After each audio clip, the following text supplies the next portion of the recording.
Mi mayor, señores oficiales, buenas noches. Como parte del curso CEFIT que se está desarrollando, hemos creído prudente realizar este conversatorio para analizar accidentes que se han dado en la aviación del ejército. En este caso vamos a analizar un accidente ocurrido con el helicóptero 380 de la aviación del ejército, para lo cual tenemos aquí la presencia de mi mayor Cruz Andrés y de teniente Narváez Hugo, quienes fueron la tripulación de este vuelo. Conversatorio Tripulación Ejército 380, accidente CEFIT el 6 de noviembre del 2015. Tema, experiencias y recomendaciones para mejorar la seguridad de vuelo. Datos generales.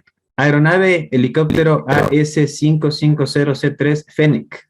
Matrícula Ejército 380. Lugar del accidente, Pastaza, Cantón Mera, sector Río Negro. Fecha del accidente, 6 de noviembre del 2015. Hora del accidente, 12 horas 21 minutos, hora local. Piloto al mando, capitán de aviación del ejército Cruz García Edwin Andrés, 1532 horas de vuelo. Copiloto, subteniente de aviación del ejército Narváez Yepes Hugo Fernando, 244 horas de vuelo. Pasajeros 3, misión, retorno de la aeronave. Tipo de accidente, impacto contra el terreno. En esta lámina podemos verificar la ruta planificada de acuerdo a la misión que tenía el Ejército 380. Como podemos ver, partía desde el Coca, tenía un punto de chequeo en Sinoc, posteriormente tenían que chequear Shell Mera, la posición Bolul, Latacunga, Mini Track y su lugar de arribo era la Balbina. En esta lámina podemos ver una comparación entre lo que estaba en el plan de vuelo, la trayectoria real que tuvo la aeronave y los puntos de chequeo que ya se nombraron en la parte anterior. Lo que se debe considerar aquí, como podemos ver en la línea blanca, el plan de vuelo, como se expuso en la lámina anterior, la trayectoria real, donde nos podemos dar cuenta la desviación que tuvo el helicóptero y el lugar donde fue el accidente.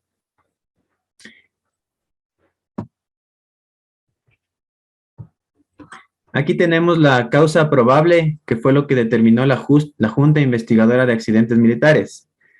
La Junta Investigadora de Accidentes Militares considera que la causa probable del accidente del helicóptero Fennec, Ejército 380, ocurrido el 6 de noviembre del 2015, fue la pérdida de conciencia situacional de la tripulación de vuelo, factor humano, inducida por malas condiciones meteorológicas del sector, factor ambiental, lo cual llevó al helicóptero en un rumbo de colisión inminente contra la montaña. Conversatorio.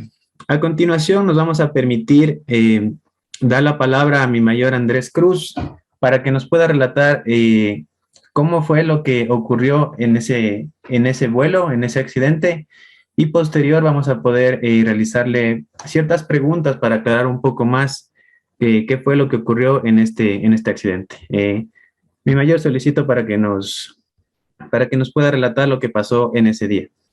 Muchas gracias, Pablo. Señores oficiales, muy buenas noches.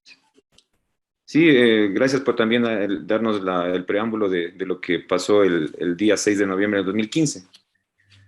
Haciendo un relato corto y breve de las situaciones que se vivieron ese día. Obviamente, el día 6 de noviembre partimos desde La Balbina con un helicóptero con el Ejército 386 que tenía que hacer el relevo de aeronave y relevo de tripulación en el Coca. Ese helicóptero tenía que regresar a Puerto Viejo por situaciones de mantenimiento y adicional también, el teniente Hugo Narváez ya había permanecido 15 días, entonces él tenía que ser elevado por otra tripulación, en este caso fue el teniente Roberto Alcibar. Entonces, inicialmente el vuelo en la ruta Balbina-Coca se realizó sin novedad. Llegamos al Coca, en donde entregamos la aeronave, obviamente, como se hace todas las veces, porque que hay el cambio de aeronave.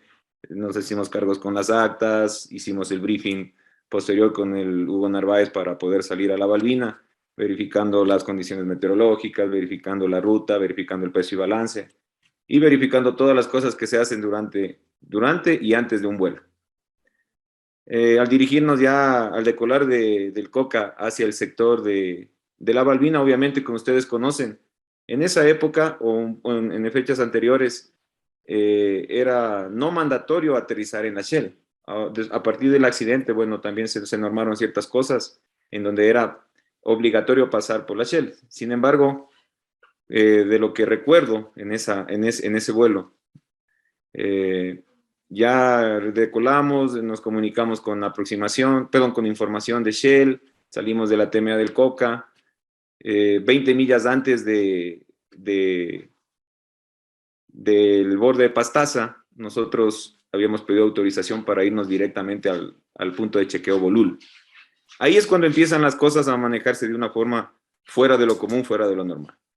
Porque nosotros para atravesar, o no dirigirnos directamente al Papa Alfa Víctor, en este caso, nosotros tomamos la decisión, o tomé la decisión, de irnos directamente al sector de Bolul.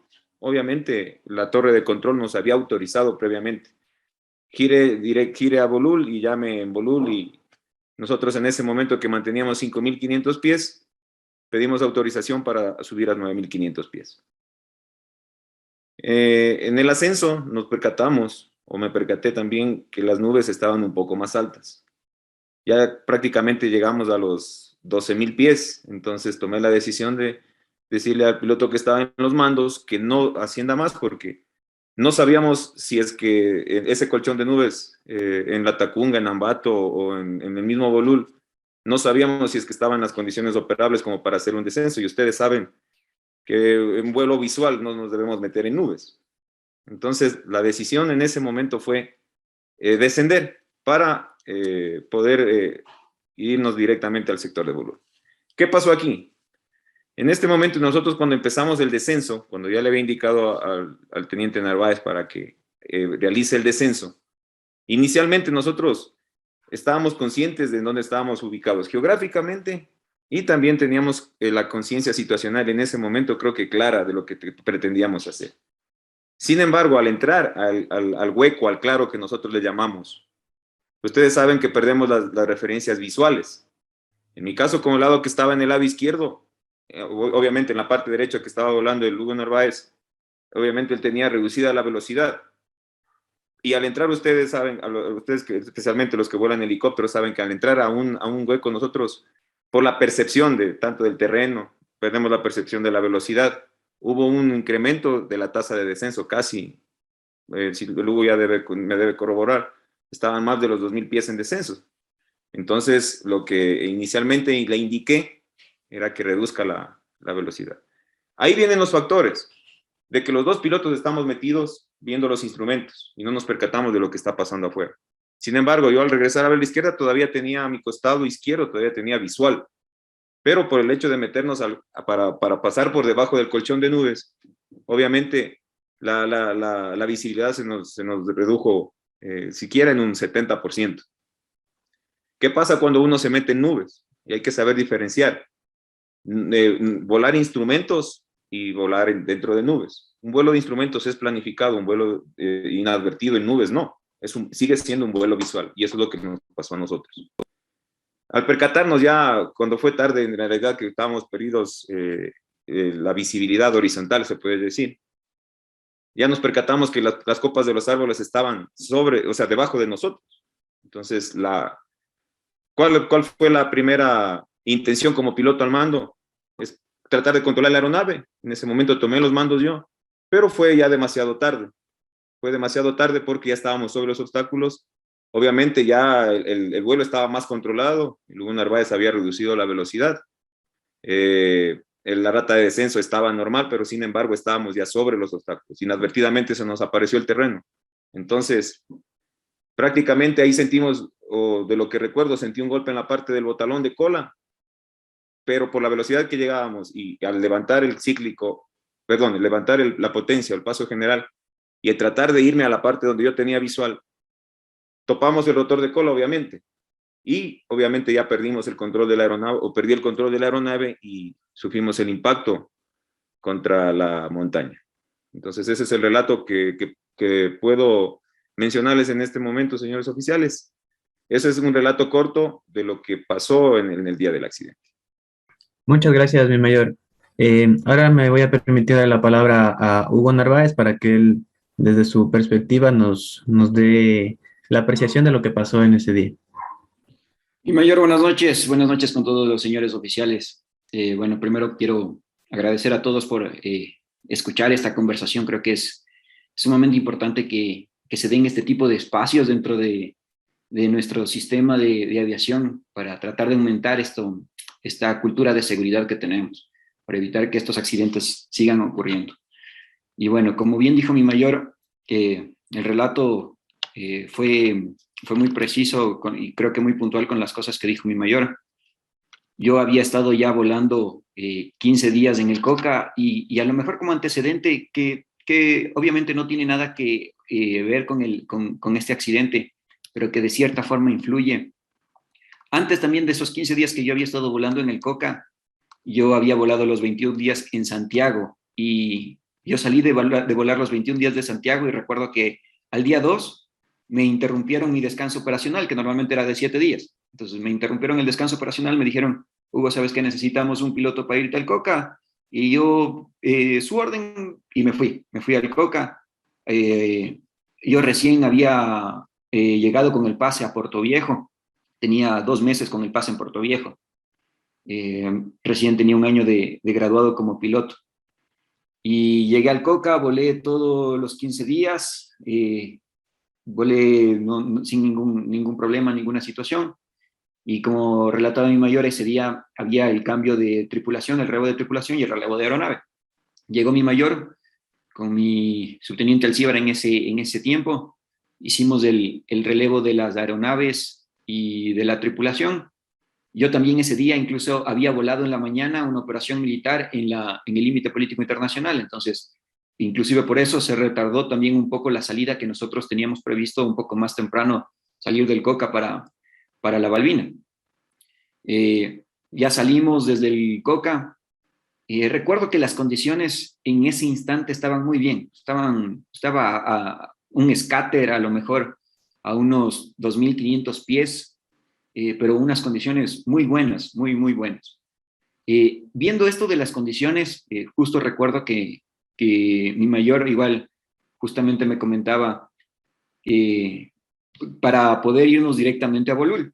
Y bueno, en este punto también, justo lo que mi mayor decía hace un rato, yo quisiera corregirle en una cosa. Mi mayor muchas veces mencionaba que él tomó la decisión o que él hizo algo o que él hacía algo. Creo que, bueno, ahí fuimos los dos como tripulación, porque yo sí recuerdo que mi mayor me preguntaba y yo le respondía las cosas y entre los dos decidíamos. Si bien es cierto, en esos tiempos creo que la experiencia era distinta, sin embargo, creo que sí las decisiones fueron tomándose como tripulación a lo largo de todo el vuelo. Subimos hasta casi los 11.000 pies. Ahí vimos que ya las condiciones estaban, bueno, no las condiciones, porque por arriba estaban muy buenas las condiciones, pero ya el colchón de nubes se comenzó a alargar, comenzó a hacerse más extenso. Ya no comenzamos a perder el contacto visual con el terreno. Ese scatter que comenzó se transformó en un broken y de la nada se convirtió en un overcast que estaba abajo de nosotros, aproximadamente unos 10.000 pies. Cuando ya se convirtió en esto en un overcast que estaba abajo de nosotros a 10.000 pies fue cuando tomamos la decisión de tratar de buscar un lugar. Entonces, aquí creo que es el punto donde este accidente se convierte en Cefit. Creo, bueno, y ya con un poco más de conocimiento de la causa, de experiencia, que tuvimos una pérdida de conciencia situacional un poquito fuerte en ese momento, cuando nosotros, sin darnos cuenta que estábamos pasando del oriente a la parte de la sierra, con elevaciones, con picos que bordeaban más de los 9.500 pies de altura y nosotros estábamos a 10.000, 10.500 haciendo el descenso. Cuando nosotros tomamos esa decisión de tratar de descender y tratar de buscar ese famoso hueco que muchas veces hemos escuchado y muchas veces conocemos, aquí creo que fue donde todo esto se convierte en un Cefit, en estar volando de forma controlada, pero dirigiéndonos al terreno sin nosotros tener esa percepción, sin entender qué es lo que estaba pasando a nuestro alrededor y en el sector exacto donde estábamos. si bien es cierto, mi mayor menciona, yo recuerdo que minutos antes de lo que pasó el accidente, regresamos a ver en el radioaltímetro y recuerdo que ahí estaba como 4.000 pies, 4.500 pies, porque estábamos en la parte del oriente, o sea, estábamos todavía en el oriente, pero sabemos que ya esa parte de la cordillera, abruptamente de la nada, comenzamos a tener elevaciones bastante elevadas. Entonces, nosotros asumimos que todavía estábamos en este sector que no tenía este tipo de elevaciones. De ahí, de igual forma, lo que dice mi mayor, bueno, yo estuve en los mandos en todo el momento, desde que despegamos hasta instantes previos antes del accidente. Mi mayor me indica que descienda, me preguntó si había visto un hueco, yo le dije que sí lo había visto el supuesto hueco. Me dijo que para descender por ahí. Entonces, la verdad, mi primera reacción como piloto, sin mucha experiencia en ese tiempo, fue clavarme. O sea, esa fue mi reacción.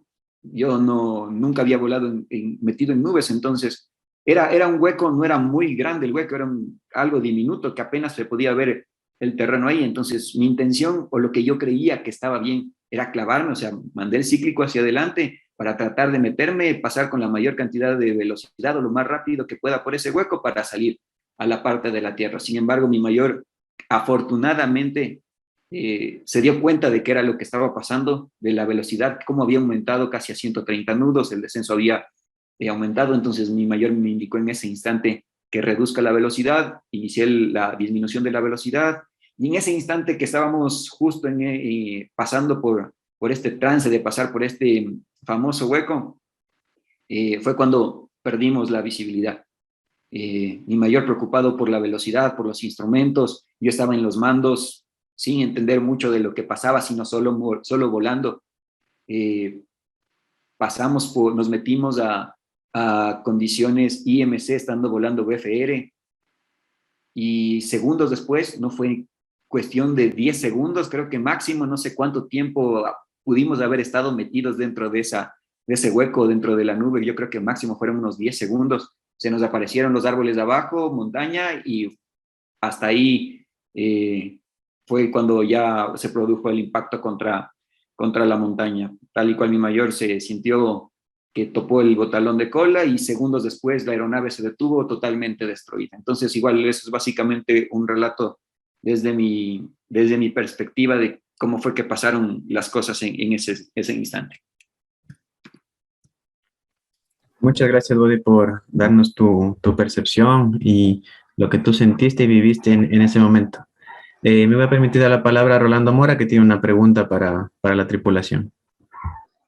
Gracias, Pablo. Mi mayor, Hugo Narváez, buenas noches. Muchísimas gracias una vez más por compartirnos estas vivencias, esta experiencia que tiene nada más que el objetivo de fomentar la seguridad en nuestras tripulaciones. Lo que yo quiero preguntarle a mi mayor es, obviamente, debe existir en estas situaciones en las que estamos sometidos a estrés o sometidos a condiciones que no estaban planificadas, debe existir un punto un punto de la decisión, se podría decir, en el que ya o pudo haberse evitado o ya no hay vuelta atrás. En función de eso, mi mayor, usted a las tripulaciones jóvenes que recién están iniciándose en la aviación, o tripulaciones incluso, cualquier tipo o sea, para todas las tripulaciones en general, ¿qué recomendación les daría o cuál es su experiencia en ese momento? ¿Cómo podría actuar un piloto para, de cierta manera, evitar que suceda algo que en cierto punto se puede evitar? Gracias, Rolando. Sí, bien, o sea, el accidente pudo haberse evitado de muchas maneras. Sin embargo, ustedes como pilotos me pueden dar la razón que a veces uno inadvertidamente las condiciones climatológicas cambian, especialmente en el sector del oriente. La experiencia nos ha dado en que uno sale a volar con el Sky Clear y a los 10 minutos de la ruta, como decía Luito, se vuelve un overcast. Entonces, o inadvertidamente en ciertos sectores, al pasar del sector especialmente de la cordillera, no solo del oriente a la costa, del oriente a la sierra, sino de la costa a la sierra. Nosotros en ciertos sectores siempre vamos a tener neblina o malas condiciones. Entonces, aquí hay dos puntos fundamentales, como yo les había manifestado hace un momento.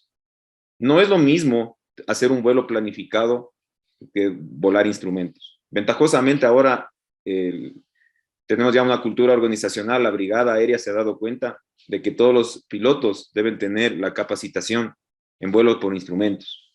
Sin embargo, a esto hay que saber diferenciar. No es lo mismo volar en nubes que volar instrumentos, porque un vuelo por instrumentos, ustedes como bien conocen, es un vuelo planificado, que también obviamente se lo puede pasar de un vuelo visual a un vuelo instrumental por las condiciones meteorológicas, sí, pero sigue siendo un vuelo planificado. El entrar en nubes inadvertidamente, desde mi punto de vista, desde mi perspectiva y con la experiencia que tuvimos con este accidente, pienso que es lo más peligroso. Definitivamente mi reflexión y mi recomendación a las tripulaciones, no solo a las nuevas, a todas las tripulaciones, porque esto es un tema que no solamente pasa en el ejército o en la aviación del ejército, en la Fuerza Aérea, esto pasa a nivel mundial, especialmente con vuelo de helicópteros. El no volar en nubes si no está planificado, o sea, no meterse a las nubes. Si vemos que tenemos las nubes o están malas condiciones, primero, el punto de la decisión es retornar a la base. O el punto de la decisión, si eso no nos permite, de acuerdo a las condiciones que nos encontremos, aterrizar. Aterrizar y quitarnos ese tabú de la mente de que nos van a decir algo nuestro escalón superior. Muchas veces es preferible aterrizar y que nos llame la atención por no haber planificado bien que tener una desgracia como la que tuvimos. Eso partiendo desde el primer punto. Y la otra recomendación para mí es mantenernos actualizados en los conocimientos. Estas situaciones con ustedes, y valga la oportunidad felicitarles, estas situaciones del CEFID-ALAR o del CRM, como manifestaba el Luito que me corrigió, y gracias también, porque de esto también nosotros aprendemos y vamos adquiriendo más experiencia. El CRM es muy importante, señores. CRM para las tripulaciones es creo que una base fundamental en los vuelos. Si la tripulación es una tripulación no afín, para mí se vuelve un vuelo inseguro. Si tenemos roces o lo que sea, tenemos que ser profesionales en el sentido de que tenemos que cumplir una misión de vuelo. Ustedes saben que no todos nos llevamos bien. Y si no nos llevamos bien, repito, tenemos que ser lo más profesionales posible para nosotros cumplir una misión de vuelo. Y luego, en tierra, en lo que sea, discutir las cosas que se puedan discutir. Y otra cosa también, otra recomendación para las tripulaciones. Aparte de tener los conocimientos de CRM, de SRM, ahora que hay nuevos términos, ustedes conocen más que nadie, es también estar conscientes de que nosotros, cuando entramos en nubes, vamos a tener una mala percepción o una desorientación total en tiempo y espacio.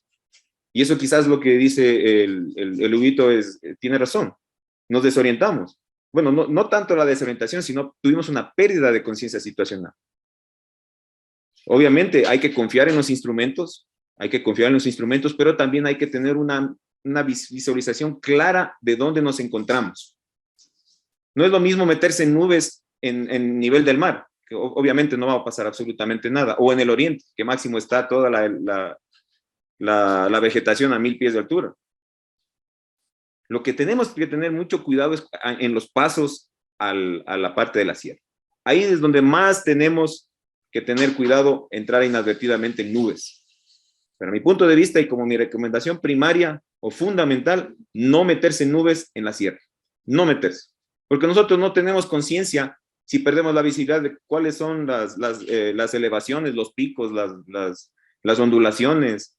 No tenemos conciencia de eso. Ahora obviamente tenemos también, gracias a la tecnología, ahora hay los movie maps, las situaciones de los mapas en 3D. Sin embargo, a eso tampoco tenemos que basarnos en eso. Obviamente que es una gran ayuda. Y obviamente recordaba este helicóptero, vino con un GNS, recuerdo, pero no tenía, como los GNS actuales, los Garmin 500 o 600 que son ahora, o 430W, no tenía la indicación de terreno, de proximidad al terreno, que eso también ayudaría mucho también en el evitar, o por lo menos saber que nos estamos acercando al terreno. Obviamente, si ustedes están volando, como decía el Huguito, estamos 4000 en el radioaltímetro, pero inadvertidamente nos estábamos acercando a un pico, y eso es lo que nos pasó a nosotros. Entonces, la proximidad al terreno también de los nuevos equipos que ahora dispone la aviación del ejército, me parece que es adecuado también, que tal vez nos hubiese ayudado un poco, por lo menos en la alarma o la precaución, el caution de terrain, por lo menos nos hubiese ayudado un poco, lo cual no lo tuvimos. Entonces, esas serían las recomendaciones primordiales que yo les digo. Tomar el punto de la decisión, si vemos que está cerrado y vamos a pasar a la parte montañosa, retornar o aterrizar. Retornar a base o aterrizar. No va a pasar absolutamente nada que eso. Y obviamente, repito, mantenernos actualizados en los conocimientos, CRM, SRM, CEFID, ALAR y todas las situaciones que conllevan a llevar un vuelo en seguridad.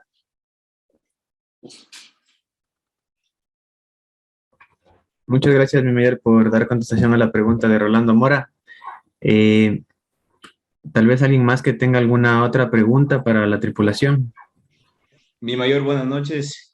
Teniente Granizo, le saluda a mi mayor. Buenas noches, Ismael.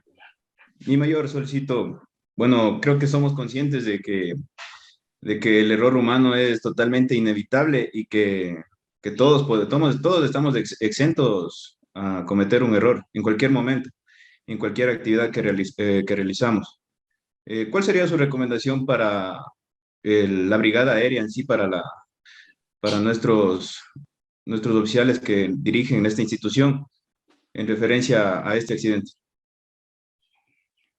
Gracias, Ismael. Como lo había manifestado, ventajosamente la brigada, ventajosamente digo porque sí ha habido cambios, lo más importante, o sea, como mi punto de vista, con la experiencia que he adquirido durante estos años volando helicópteros, lo primero es la capacitación de las tripulaciones. Es lo fundamental.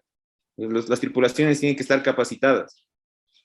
Lastimosamente, ustedes conocen que la limitación de recursos económicos a la brigada o inclusive al ejército o a Fuerzas Armadas ha limitado para que los pilotos sean capacitados adecuadamente. Sin embargo, a esto la brigada ha conseguido o ha gestionado los medios, los recursos para que los pilotos estén entrenados. Ustedes conocen simuladores de vuelo, capacitaciones, cursos, seminarios. Ahora, actualmente estamos atravesando una semana de seminarios por la creación del arma de aviación del ejército y me parece lo más adecuado y correcto posible. Entonces, primordialmente la organización debería empeñarse en la capacitación. Segundo, como les manifestaba, en los equipos de vuelo que nosotros disponemos, equipos de vuelo que nos permitan por lo menos tener lo básico para nosotros realizar un vuelo en condiciones IFR. Ustedes saben que no todas las aeronaves están autorizadas, ¿no?, por la Dirección de Aviación Civil. Ustedes saben que un helicóptero monomotor no está autorizado para hacer vuelo IMC. Sin embargo, se hace el entrenamiento. Las aeronaves que tienen bimotor ya tienen los instrumentos adecuados. Entonces, esa parte creo que la Brigada Aérea en realidad se ha preocupado por eso. Y también preocuparse de que todos los pilotos sean pilotos instrumentales, que esa es una falencia terrible que teníamos los pilotos en algún tiempo atrás. Ahorita ya se está subsanando esta situación. Más que nada, para que los pilotos puedan salir de estas situaciones inadvertidas con la capacitación ya de vuelo instrumental. Por lo menos entrar en un vuelo IMC, coger una aerovía y llegar a su punto de destino o buscar un aeropuerto alterno. Ustedes saben que el vuelo de helicóptero es diferente al del avión en ese sentido. Nosotros sí podemos reducir la velocidad hasta 0, sin problema. Sin embargo, no es lo adecuado porque ustedes han visto a nivel mundial, han de haber indagado también de muchos accidentes que han ocurrido de CEFID. Es por la falta de preparación de los pilotos, es por la falta de recursos tecnológicos dentro de las aeronaves y también lo que manifestaba Ismael Granizo, que nosotros como seres humanos siempre vamos a cometer errores. Pero de esto se trata, o sea, la capacitación y los equipos tecnológicos es de reducir estos riesgos, reducir estas falencias que nosotros tenemos, reducir los errores humanos. Que no es casi imposible hacerlo, pero sin embargo, esa sería también desde mi punto de vista, con respecto a la organización de qué es lo que deben hacer con los pilotos o las tripulaciones de vuelo. Mi mayor, solicito, bueno, en realidad yo quería topar el tema de justamente que va de la mano de estas recomendaciones con los factores que considero que influyeron especialmente en este accidente. Y creo que este accidente, el que nosotros tuvimos, es perfecto para estudiar lo que es el CEFIT. Es un accidente netamente CEFIT por cómo se dieron las consideraciones. Entonces, me gustaría topar los factores y de esa forma tratar de recomendar cada uno de estos momentos o de estas situaciones. Bueno, primero los que ya mencionó usted de forma rápida, creo que es dentro del factor material. Si bien es cierto, la aeronave estaba en perfectas condiciones, no había tenido reportes, no tenía ninguna situación, que es algo característico del CEFIT. Le hacía falta lo que usted nos decía, lo que es el GPWS, que es el sistema de alerta de aproximación contra el terreno. Este sistema no estaba instalado en la aeronave.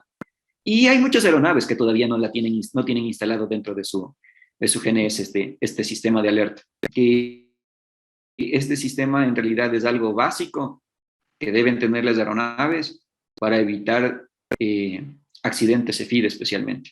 Porque sabemos que es un vuelo inadvertido contra el terreno, o sea, la tripulación no sabe que está yendo contra el terreno, piensa que está yendo en un vuelo normal. Y tener esta alerta obviamente le va a hacer reaccionar a la tripulación. Entonces, este sistema funcionó perfectamente en todo el mundo para reducir la cantidad de accidentes CEFID. Entonces, ese es un punto en el factor material que, como usted bien recomendaba, respecto a los consejos que se podría dar de alguna forma a la brigada. Y con lo que respecta a los factores ambientales, justo hablábamos de las condiciones, y Mayor bien mencionaba lo de la preparación, el entrenamiento, el tener los pilotos capacitados en vuelo instrumental, que es básico.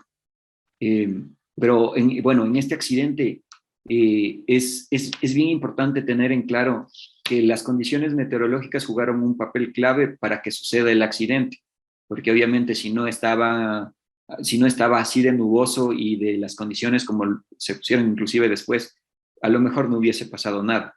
Entonces, tener esa capacidad de darnos cuenta que las condiciones meteorológicas ya cambiaron, ya no eran las óptimas para seguir con un vuelo BFR por debajo o tratar de hacer esa maniobra de pasarnos por encima de las nubes hacia el terreno por debajo de las nubes. Entender que esa maniobra no es parte de un vuelo BFR, porque ya estamos entrando en condiciones IMC y ya las condiciones cambian, ya no son condiciones BMC, ya se vuelven condiciones de vuelo instrumental. Entonces, ya en ese instante, ya nosotros perdemos. Recuerdo que en ese tiempo ninguno de los dos, ni Mayor, tenía la capacitación de instrumentos, peor aún en esas circunstancias. Y en realidad es una práctica que es común dentro de todos los pilotos de helicópteros, especialmente esto de los famosos huecos, de tratar de buscar el hueco para entrar, que a lo mejor todavía no aprendemos de estos errores que hemos cometido y creemos que porque hemos volado 10,000 veces una ruta o porque hemos ido aterrizado muchas veces en ese lugar, siempre vamos a tener las mismas consideraciones o las mismas condiciones, y es algo que no es así. Entonces, tener en claro esto de las condiciones meteorológicas, que nunca se puede cambiar, nunca se puede volar un vuelo BFR en condiciones IMC. Eso creo que es muy claro y muy importante. Dentro del aspecto de los factores operacionales, algo que quería mencionar, mi Mayor, es justamente algo que sucedió y que inclusive me di cuenta después, ¿no? De que es un problema que teníamos, gracias a Dios, creo que ya se pudo modificar, pero que nos pasó a nosotros, que era lo del piloto de seguridad. Me acuerdo que en la orden de vuelo, usted estaba como piloto y yo estaba como copiloto. Sin embargo, en esas épocas era normal, por decirlo de alguna forma, que no se cumpla esto de aquí, que no se cumpla, porque siempre se decía que el copiloto, para ganar experiencia, que mejor vuele en la derecha, a pesar de que en la orden de vuelo no estaba de esa forma. Entonces, eso también inclusive se vio evidenciado en lo que es la GIAM, que se percataron de esta situación, que en la orden estaba de una forma, pero nosotros estábamos sentados de otra forma. Como les digo, creo que era algo normal en esas épocas. Creo que igual eso fue una de las cosas que la brigada pudo corregir después de nuestro accidente. Lo de la ruta ya muy bien lo explicó mi Mayor, seguir la ruta que está planificada. Si bien es cierto, van a haber consideraciones, va a haber situaciones que obliguen a cambiar la conducción del vuelo. Sin embargo, todas estas alternativas, este plan B, también tiene que estar planificado. tiene que estar siempre planificado, todas las opciones deben estar planificadas, no podemos hacer algo fuera de lo planificado. Y si no lo hemos planificado, tenemos que tener la audacia del caso en ese momento para visualizar todo lo que está pasando a nuestro alrededor. Y por último, en los factores humanos, en realidad creo que hay muchos factores que pudieron alterar dentro de los factores humanos, pero el más importante es la pérdida de la conciencia situacional. Creo que el entender precisamente qué es esto nos va a ayudar a todos como tripulaciones a que no se vuelvan a cometer errores como los que cometimos en ese momento. Entender en dónde estamos volando, con quién estamos volando. Es importante también esto dentro de la conciencia situacional, porque es distinto tener a un piloto de experiencia al lado que tener a un piloto joven o nuevo al lado. Las condiciones meteorológicas que se está volando. Todas estas situaciones nos permiten a nosotros saber lo que estamos haciendo, saber lo que estamos, lo que estamos volando en ese instante. Entonces, esos factores y con esas pequeñas recomendaciones serían las que yo podría aportar de cierto punto, mi mayor. Muchísimas gracias. Y solo quería acotar una situación y resaltar esta situación. Para esa época, yo ya tenía aprobado el curso de instrumentos. Yo recuerdo que había hecho recién creo que tenía un año o 6 meses de haber hecho el curso. No recuerdo muy bien, pero hice en el 2013 o 2014, si no me equivoco, que terminé el curso de instrumentos. Pero yo ya tenía el curso de vuelo instrumental. Aquí viene la recomendación clara. No porque yo tenía el vuelo instrumental, tampoco es que yo iba a decir, ustedes saben que para volar un vuelo instrumental, repito, tiene que haber una planificación y no íbamos a pasar de un vuelo VFR a instrumental, porque nosotros teníamos la percepción de que sí lo íbamos a lograr, íbamos a lograr el punto de chequeo de volumen. Porque si nos percatábamos, como dice el Huguito, nosotros nos percatábamos y hubiésemos tomado otra decisión, quizás nos teníamos a la Shell para aterrizar porque estaba azul. Sin embargo, a pesar de yo tener la capacitación de vuelo instrumental, en este caso el Hugo Narváez todavía no la tenía, sin embargo, nosotros nos basamos a que teníamos que seguir vuelo visual en condiciones IMC, que es lo que no se debe hacer, y esa es la recomendación más puntual en este sentido. Y ustedes saben que los accidentes, a pesar de que las tripulaciones sean preparadas, que tengan vuelo instrumental o lo que sea, siempre el error humano nos va a llevar a cometer este tipo de errores. O sea, valga la redundancia, nos va a llevar a tomar estas malas decisiones. Entonces, lo que tenemos que hacer es buscar las mejores alternativas y, como les dije, evitar entrar en condiciones meteorológicas adversas, especialmente cuando estamos volando en el sector montañoso.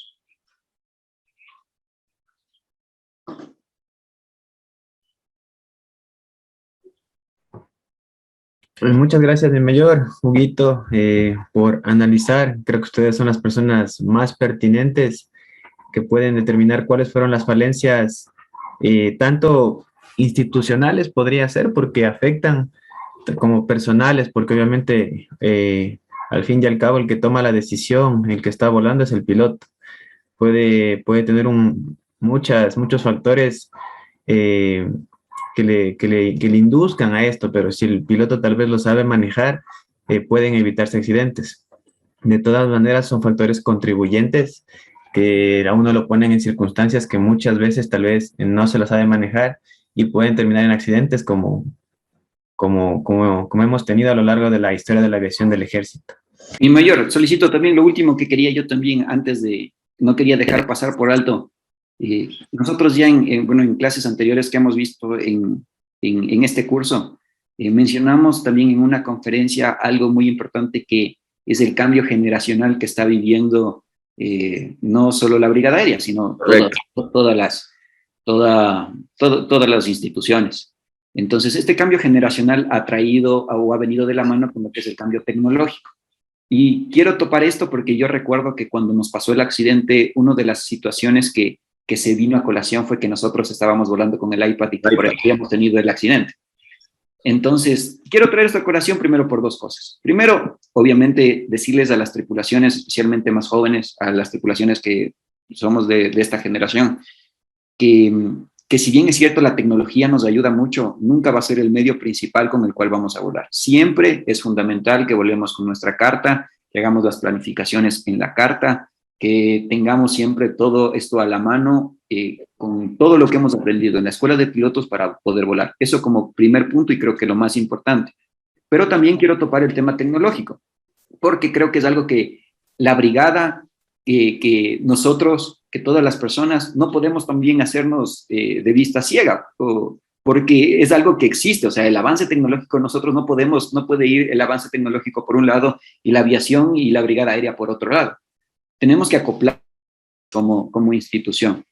Por ejemplo, el iPad, yo creo, mi mayor, no sé si usted piensa distinto, a lo mejor si hubiésemos estado volando con el iPad, que no hubiese sido lo correcto, a lo mejor nos hubiésemos salvado. Porque en el iPad a nosotros nos muestra el relieve perfectamente por dónde estamos yendo, nos muestra el perfil hacia dónde nos dirigimos.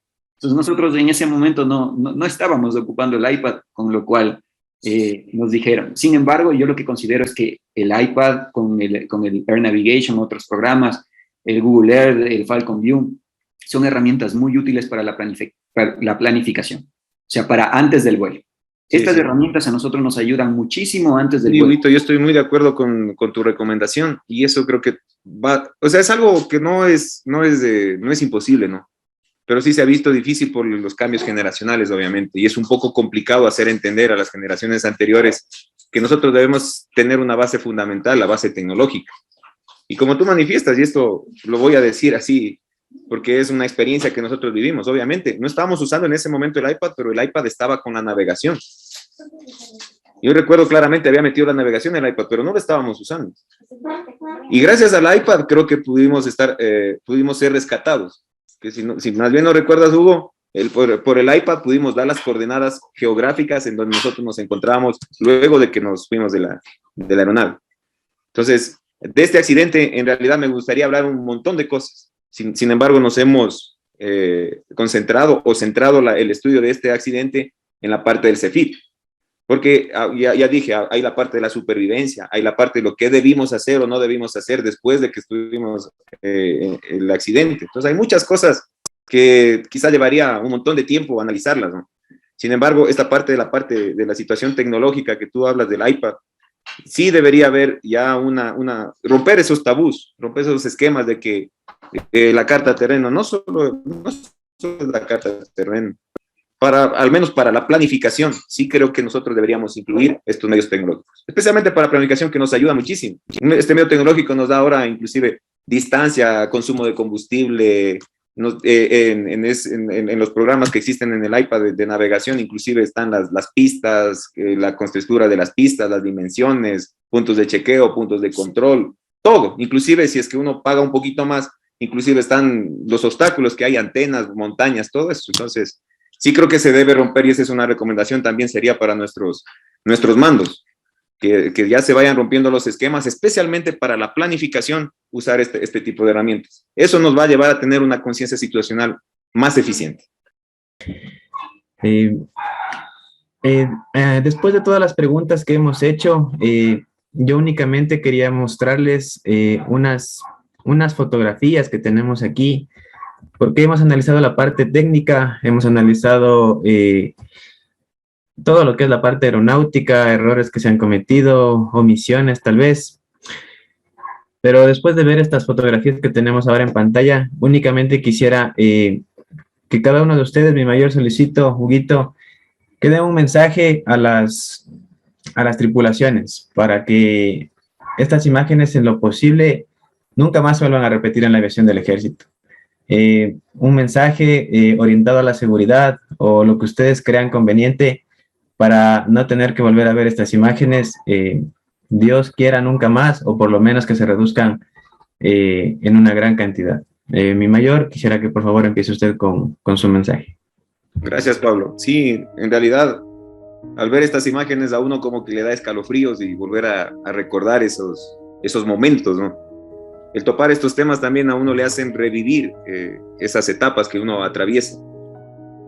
Estaba revisando también un poco de la guía de este accidente y en realidad son muchas cosas que se vienen a mi mente, muchísimas.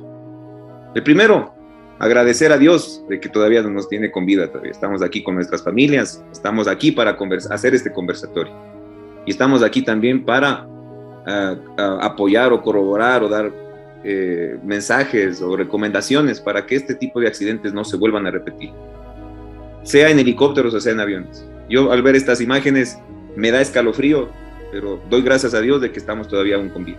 Y como la recomendación final, señores oficiales, y este mensaje que ojalá se pueda multiplicar, es cumplir las normas como están establecidas. Ventajosamente ahora ya han cambiado los métodos, las formas, los procedimientos para operar las aeronaves, hay más restricciones. Sin embargo, mi recomendación es cumplir lo que está normado, sean los procedimientos, los PON, sean las NAP, sean los procedimientos de la Dirección de Aviación Civil, sean todo lo que tenga que ver con seguridad de vuelo.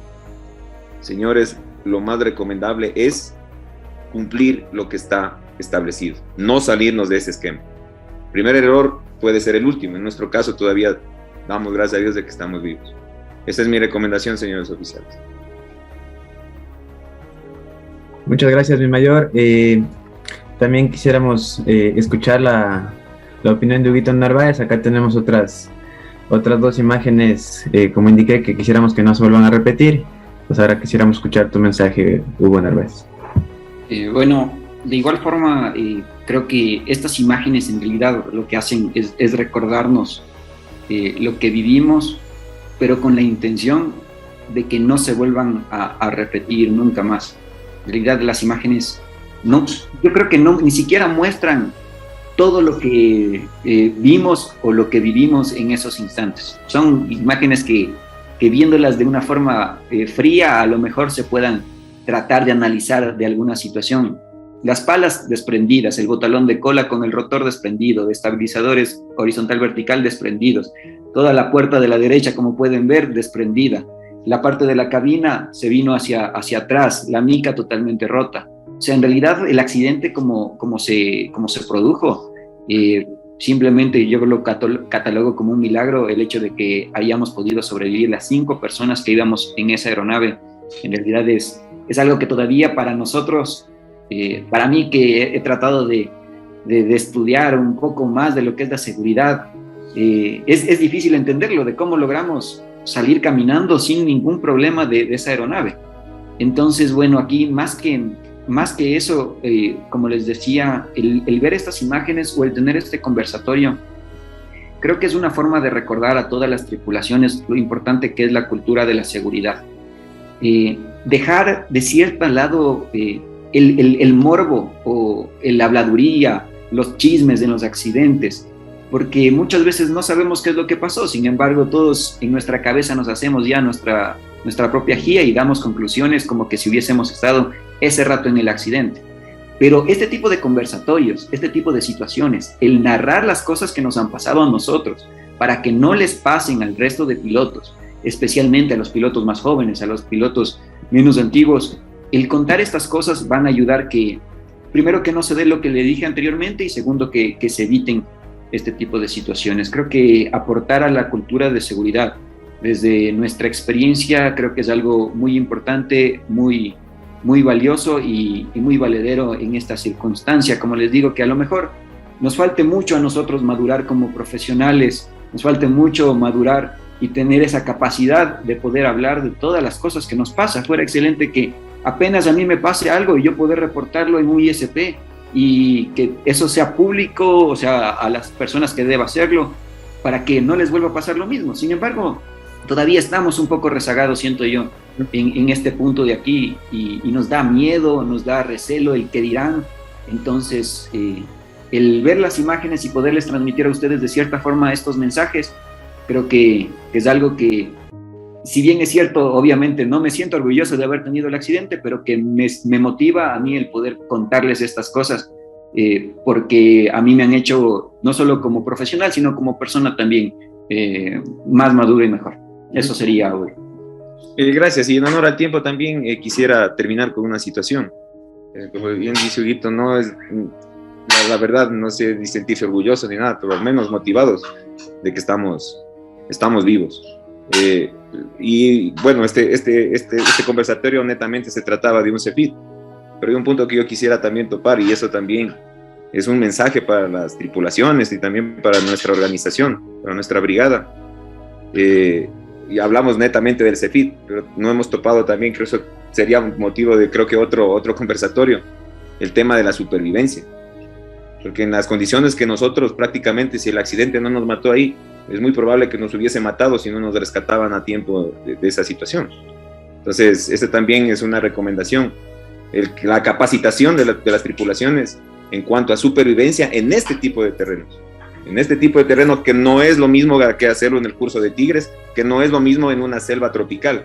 En donde nosotros estuvimos era una selva montañosa, que es muy diferente. Y realmente no tenemos esa capacitación de nosotros de subsistir o sobrevivir, porque obviamente nunca había pasado.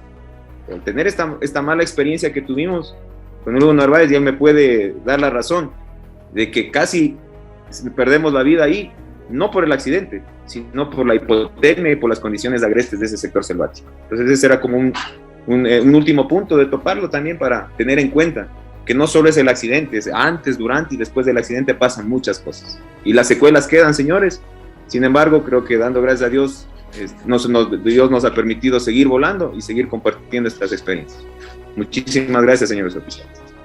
Eso, señores oficiales, muchísimas gracias por haberme tomado en cuenta en este conversatorio y les felicito y les deseo la mayor clase de los éxitos en este curso y espero que este tipo de cosas se plasmen y se multipliquen, porque esa es la única manera.